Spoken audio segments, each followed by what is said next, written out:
Hey everyone, I'm Jason, and this is your commentary on Genesis chapter 50. Joseph threw himself on his father's body.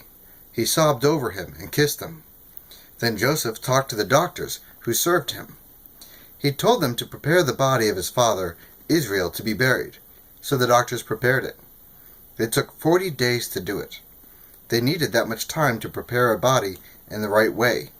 The Egyptians sobbed over Jacob for 70 days.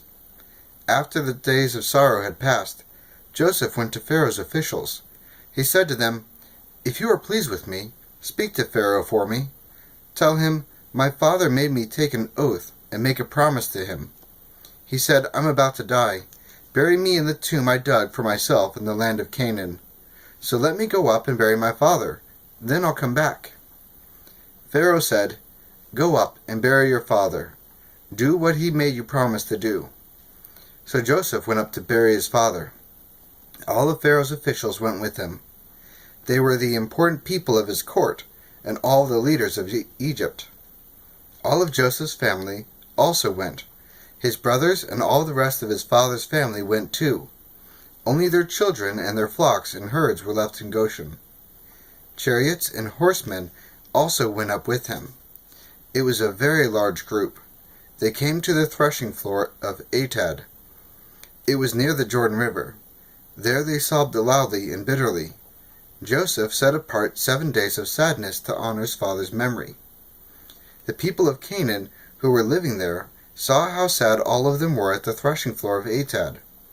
They said, "The Egyptians are having a very special service for the dead. That's why that place near the Jordan River is called Abel of the Egyptians." So Jacob's sons did exactly as he commanded them. They carried his body to the land of Canaan. They buried it in the cave in the field of Machpelah, near Mamre. Abraham had bought the cave as a place where he could bury his wife's body. He had bought it from Ephron the Hittite, along with the field. After Joseph buried his father, he went back to Egypt.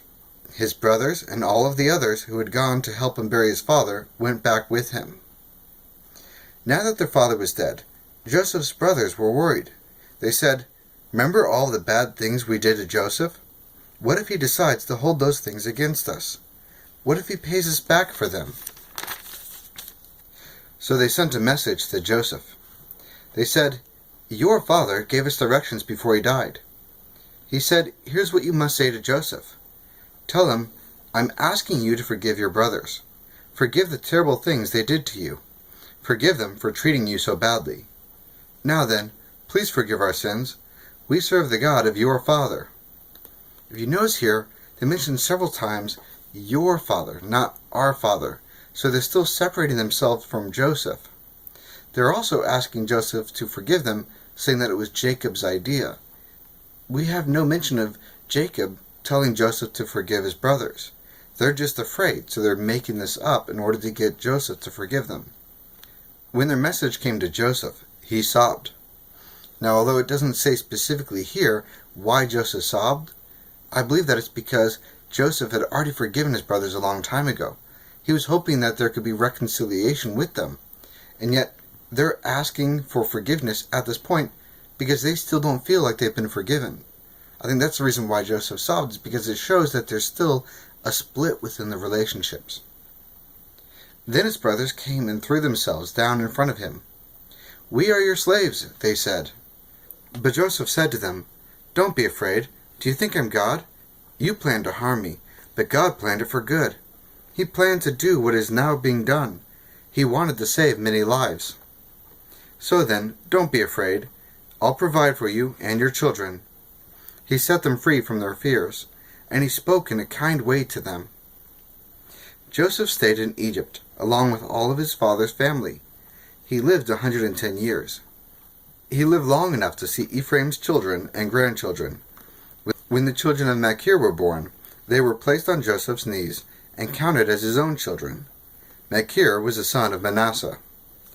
Joseph said to his brothers, "I'm about to die, but I'm sure that God will come to help you. He'll take you up out of this land. He'll bring you to the land he promised, with an oath to give to Abraham, Isaac, and Jacob." Joseph made the sons of Israel take an oath and make a promise to him. He said, I'm sure that God will come to help you. Then you must carry my bones up from this place." So Joseph died at the age of 110. They prepared his body to be buried. Then he was placed in a casket in Egypt. Joseph was second in command over all of Egypt, extremely wealthy and powerful. And yet at the end of his life, we see that his focus isn't on what he has in Egypt. He's looking forward to the Promised Land. So much so that he even makes his brothers take an oath to carry his bones back with them when they go to Canaan. Now, it's not going to be right away. We're at the end of Genesis. The next book is going to be Exodus, which is the story of Israel going back to the Promised Land. All right, well, that's it for commentary on Genesis chapter 50. Thank you so much for joining me, and I'll see you guys next time.